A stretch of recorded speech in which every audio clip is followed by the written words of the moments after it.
हमारा मन इस दुनिया का सबसे पावरफुल हथियार है। हमारे जीवन के प्रत्येक घटना के साथ सिर्फ और सिर्फ हमारा मन जुड़ा होता है।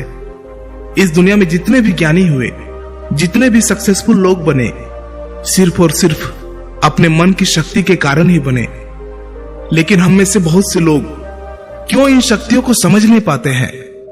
बुद्ध कहते हैं, हम भी इंसान हैं, आप भी इंसान हैं। हमारे अंदर, आपके अंदर, सबके अंदर समान शक्ति है। लेकिन क्यों हम उसे समझ नहीं पाते हैं? जो इन शक्तियों को समझ गया वह ज्ञानी बन गया। जो अपने मन की शक्तियों को संग्रह करना सीख लिया, उसके लिए उसका जीवन आसान हो जाता है। वह अपने जीवन में जो कुछ भी चाहता है उसे वह पा लेता है। गौतम बुद्ध कहते हैं कि सभी में बुद्ध बनने की योग्यता है, क्योंकि वह जानते हैं कि शक्ति वो हर इंसान में मौजूद है। लेकिन उस शक्ति का सही उपयोग हम नहीं कर पाते हैं। कुछ शक्तियों का उपयोग हम कर लेते हैं और कुछ शक्तियों को हम व्यर्थ में ही छोड़ देते हैं। आइए इसे एक छोटी सी कहानी से समझते हैं। इस कहानी को अंत तक जरूर समझना। अगर आपने इसे समझ लिया तो आप अपने जीवन में अपने मन के द्वारा, अपने मन की शक्तियों के द्वारा बहुत कुछ कर सकते हैं, बहुत कुछ पा सकते हैं। एक गुरु का शिष्य अपने गुरु की तरह बनना चाहता था। गुरु भी अपने उस शिष्य को अपने से महान बनना देखना चाहते थे, इसलिए उन्होंने हर तरह की शिक्षा उसे दी। लेकिन शिष्य को बहुत ही जल्द बहुत कुछ बनना था। शिष्य को हमेशा लगता था कि गुरु उसे सब कुछ नहीं बता रहे हैं, जिस कारण वो सफल नहीं हो पा रहा है। तब उसने सोचा, क्यों ना मैं गुरु का पीछा करूं। वो दिन भर क्या क्या करते हैं, क्यों ना मैं उन्हें देखूं। तब से वे छुप छुप कर गुरुदेव को देखने लगे। सुबह उठने से लेकर शाम तक गुरु क्या क्या करते थे, कहां जाते थे, कैसे ध्यान करते थे, कैसे भोजन करते थे, क्या बोलते थे, किस तरह चलते थे, ये सभी चीजें उनका शिष्य उसे छुप छुप कर देखने लगा। और वह भी वही सब कुछ करने लगा जो उसके गुरु दिनचर्या में करते थे। एक दिन गुरु ने सुबह देखा कि उनका शिष्य उनके साथ साथ चल रहा है। वह भी उस नदी में नहाया जहां पर गुरुदेव नहा रहे थे। वह भी उस चट्टान पर पहुंचा जहां पर बैठकर गुरुदेव ध्यान करते थे। और गुरु के चट्टान पर बैठने से पहले ही वह उस चट्टान पर बैठ गया और ध्यान करने लगा। यह देखकर गुरुदेव मुस्कुराए और वहीं पास के ही दूसरे चट्टान में जाकर बैठ गए और ध्यान करने लगे। शिष्य ने सोचा कि गुरुदेव कुछ कहेंगे, लेकिन किसी की आवाज ना आते देख उसने अपनी आंखें खोलकर देखा। फिर उसने सोचा कि शायद गुरुदेव महीने में किसी एक दिन उस दूसरे चट्टान पर बैठकर ध्यान करते हैं। शिष्य की ये हरकतों को देखकर गुरु को पता चल गया था कि उनका शिष्य उनके तरह बनने के लिए उनका नकल कर रहा है। तब एक दिन गुरु एक पेड़ के डाल पर बैठकर सो गए। शिष्य ने सोचा, शायद रात में पेड़ के डाल पर सोने से कुछ प्रभाव पड़ता होगा, इसीलिए गुरुदेव वहां पर सोए हैं। और वह भी उसी पेड़ की दूसरी डाल पर जाकर सो गया। रात को कुछ गिरने की आवाज आई। आवाज सुनकर गुरुदेव की आंखें खुली तो उन्होंने देखा कि नीचे जमीन पर उनका शिष्य गिरा हुआ है और वह चिल्ला रहा है। उन्होंने शिष्य को उठाया और कहा कि जब भी तुम बिना सोचे समझे किसी दूसरे के राह पर चलते हो या उसकी नकल करने की कोशिश करते हो, तब तुम ऐसे ही गिरोगे जैसे आज गिरे हो। शिष्य ने कहा, गुरुदेव, मैं तो सिर्फ आपकी तरह बनने की कोशिश कर रहा था। गुरु ने कहा कि तुम अगर बंदर की तरह नकल करने लगोगे तो हो सकता है कि बहुत प्रयासों के बाद हर काम करने लगो जो बंदर करते हैं। पर क्या इंसान होने के बावजूद बंदर होना उचित होगा? शिष्य ने कहा, नहीं गुरुदेव, इंसान बनना ही ज्यादा उचित है। लेकिन गुरुदेव, मैं अपने मकसद में कैसे सफल बन सकता हूं? मैं कैसे अपने आप को जान सकता हूं, पहचान सकता हूं? मैं तो बस यह देख रहा था कि आप क्या करते हैं, शायद उससे मुझे कोई रास्ता मिल जाए। गुरु ने कहा, जिस प्रकार शरीर को चलाने के लिए भोजन की आवश्यकता होती है। भोजन अगर शुद्ध है तो शरीर में शक्ति भी शुद्ध होती है।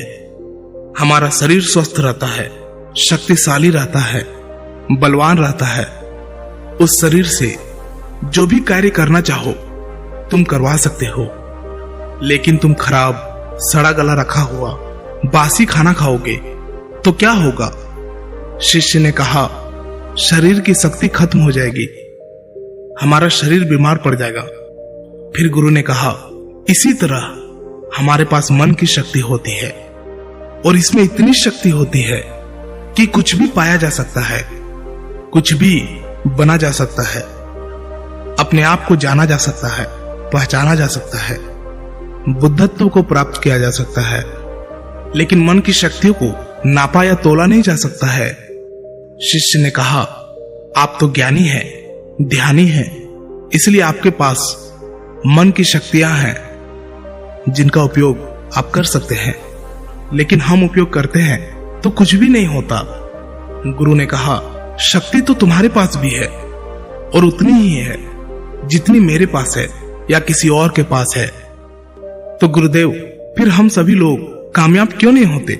हमारे जैसे बहुत से लोग हमेशा असफल होते रहते हैं, ऐसा क्यों? गुरु ने कहा, क्योंकि मन की शक्तियों का हम सही तरीके से उपयोग नहीं कर पाते हैं, बल्कि मन की शक्तियां हमारा उपयोग कर लेती है। शिष्य ने कहा, क्या आप मेरे मन की शक्तियां दिखा सकते हैं? क्योंकि मैं इसे समझ नहीं पा रहा हूं। गुरुदेव बोले, हाँ बिल्कुल, मैं बिल्कुल दिखा सकता हूं, पर इसके लिए तुम्हें मेरा एक काम करना होगा।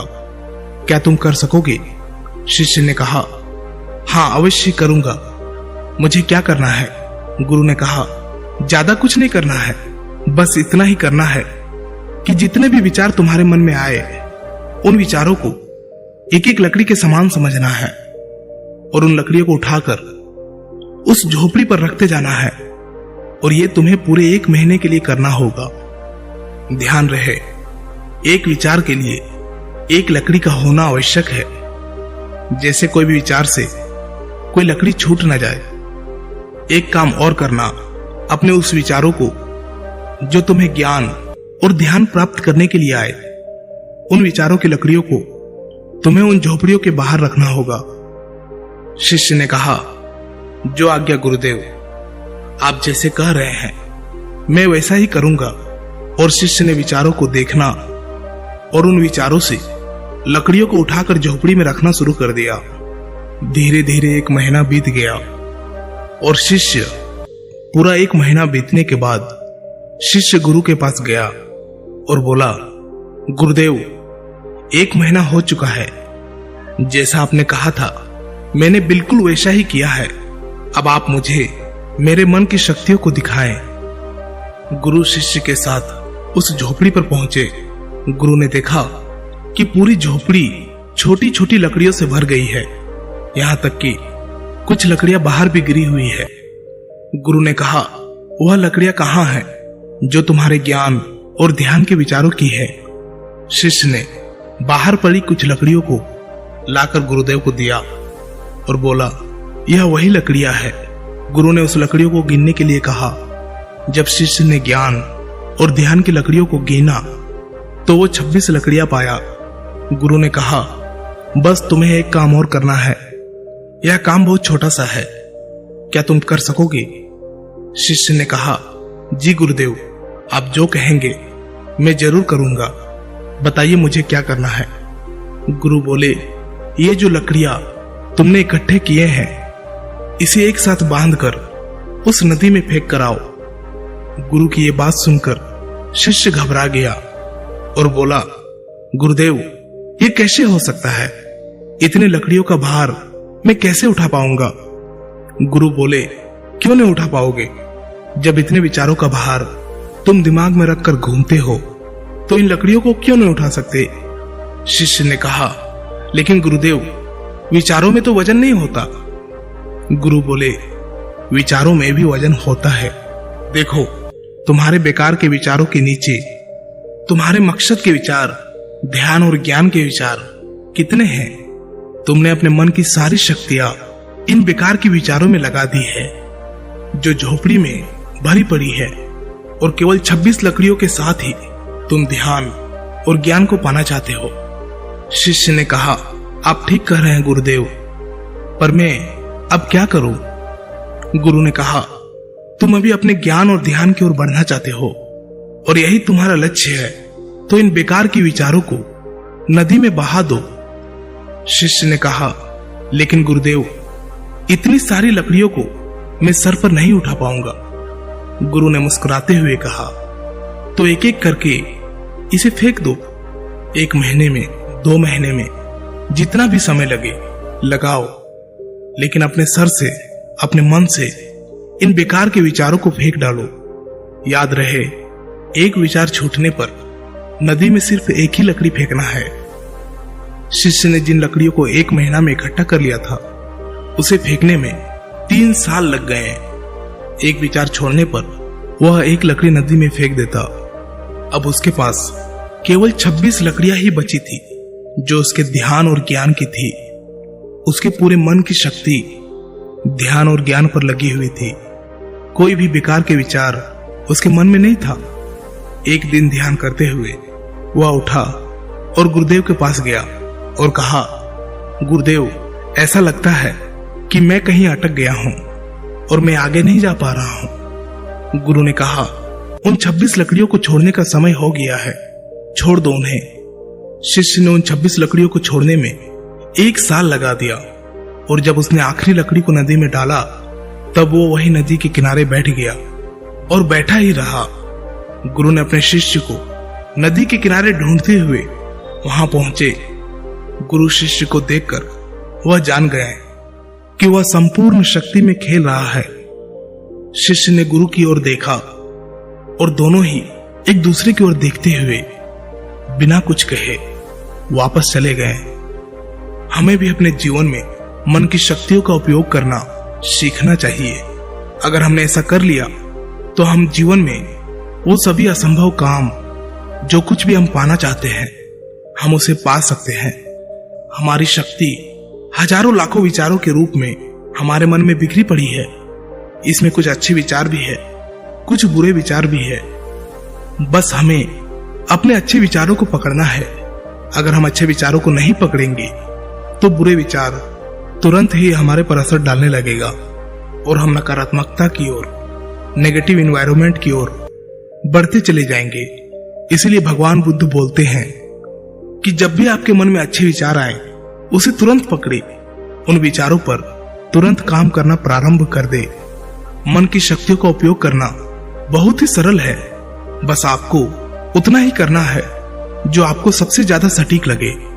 लेकिन हम एक काम के साथ हजारों कामों को करने लगते हैं और उसी में हम डिस्ट्रैक्ट भी हो जाते हैं, हम विचलित भी हो जाते हैं और इस वजह से हमारे मन की सारी शक्तियां बिखर जाती है। इसीलिए आप किस काम के लिए बने हैं उसे समझे। भगवान आपको जिस काम के लिए बनाया है, वैसे विचार आपके मन में बार बार आएंगे। बस जरूरत है आपको उसे पकड़ने की, आपको उसे समझने की, उसे सही दिशा निर्देश देने की। दोस्तों, इस कहानी से आपने क्या समझा? अपने विचारों को, अपनी भावनाओं को एक कमेंट के माध्यम से जरूर बताएं। क्या पता आपके एक कमेंट से किसी का जीवन बदल जाए। धन्यवाद।